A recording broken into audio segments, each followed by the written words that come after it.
क्या आप जानते हैं कि भीष्म पितामह के 7 और भाई थे जिनका जन्म होते ही मृत्यु हो गई। भीष्म पितामह के भाग्य में भी जन्म लेते ही मृत्यु लिखी हुई थी। फिर ऐसा क्या हुआ कि वो बच गए? महाभारत की कथा के अनुसार हस्तिनापुर के राजा शांतनु एक बार गंगा नदी के किनारे घूम रहे थे। वहां उन्होंने एक स्त्री को देखा जो शांत और दिव्य थी। वास्तव में वे देवी गंगा थीं। राजा का हृदय, जो कभी दृढ़ और अनुशासित था, उनकी सुंदरता के सामने विस्मय में समर्पित हो गया। राजा शांतनु उनके सौंदर्य पर मोहित हो गए और उनसे विवाह करने की इच्छा जताई। गंगा ने शांतनु के विवाह प्रस्ताव को स्वीकार तो किया, परंतु वचन भी मांगा।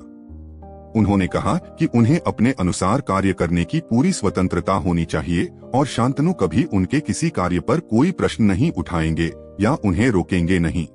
और कहा कि जिस दिन शांतनु ने उनके इस वचन को तोड़ा, वह उसी क्षण उन्हें छोड़कर हमेशा के लिए चली जाएंगी। राजा शांतनु ने देवी गंगा के प्रेम और दिव्यता से अभिभूत बिना किसी हिचकिचाहट के उनकी यह कठिन शर्त भी स्वीकार कर ली और दोनों का विवाह हो गया।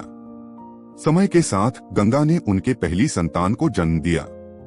राजा का हृदय प्रेम से भर गया, लेकिन यह खुशी क्षणिक थी। कुछ समय बाद बच्चे के जन्म लेते ही गंगा ने उस बच्चे को नदी में बहा दिया। शांतनु यह देखकर बहुत दुखी हुए, लेकिन अपने वचन के कारण गंगा को ऐसा करने से रोक नहीं पाए। उन्हें डर था कि यदि उन्होंने गंगा को रोका या प्रश्न किया तो वह उन्हें छोड़कर चली जाएंगी। इस प्रकार गंगा ने एक के बाद एक 7 पुत्रों को जन्म दिया और उन सभी को नदी में बहा दिया। शांतनु हर बार गहरे दुख में डूब जाते, पर वे गंगा को दिए हुए वचन से बंधे हुए थे, इसीलिए कुछ कर नहीं पाते थे। जब देवी गंगा 8वीं संतान को भी नदी में बहाने के लिए आई तो राजा का संयम टूट गया। उन्होंने दुख और क्रोध से भरकर गंगा को रोकते हुए कहा, कृपया रुक जाओ गंगा, मैंने 7 बेटे खो दिए हैं, मैं एक और नहीं खो सकता। तुम यह सब क्यों कर रही हो?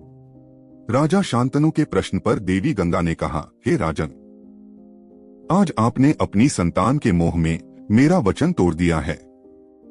अब मैं आपके साथ नहीं रह सकती, परंतु आपको सब कुछ जानने का हक है। गंगा ने शांतनु को बताया कि एक अन्य युग में अष्टवसुओं यानी ब्रह्मा के पुत्र मनु की 8 दिव्य संतानों को ऋषि वशिष्ठ द्वारा पृथ्वी पर नश्वर रूप में जन्म लेने का शाप दिया गया था।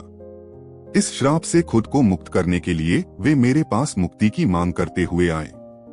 मैंने उनकी मां बनने और उन्हें जन्म के समय मृत्यु के माध्यम से स्वर्ग वापस भेजकर अभिशाप से मुक्त करने की प्रतिज्ञा करी थी। जिन 7 लोगों को मैंने स्वर्ग में लौटाया था वे वसु थे। अब उनके श्राप समाप्त हो गए हैं। लेकिन 8वें पुत्र प्रभास, उनकी तपस्या अभी पूरी नहीं हुई है।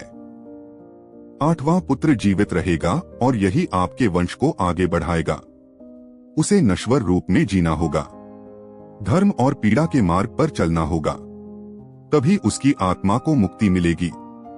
इतना कहकर देवी गंगा अपने उस पुत्र को शांतनु को सौंपकर चली गईं।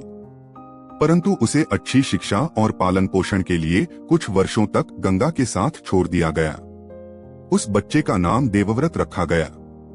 जब देवव्रत पराक्रमी योद्धा और धर्म के ज्ञाता बन गए तो गंगा उन्हें राजा शांतनु के पास वापस ले आईं। पुत्र के लिए राजा शांतनु ने गंगा जैसी देवी का त्याग स्वीकार किया और उसी पुत्र को अपने से दूर भी रखा। यही देवव्रत और कोई नहीं, भीष्म पितामह ही थे। अगर आपको वीडियो पसंद आए तो कृपया लाइक करें, शेयर करें और अधिक वीडियो देखने के लिए सब्सक्राइब जरूर करें।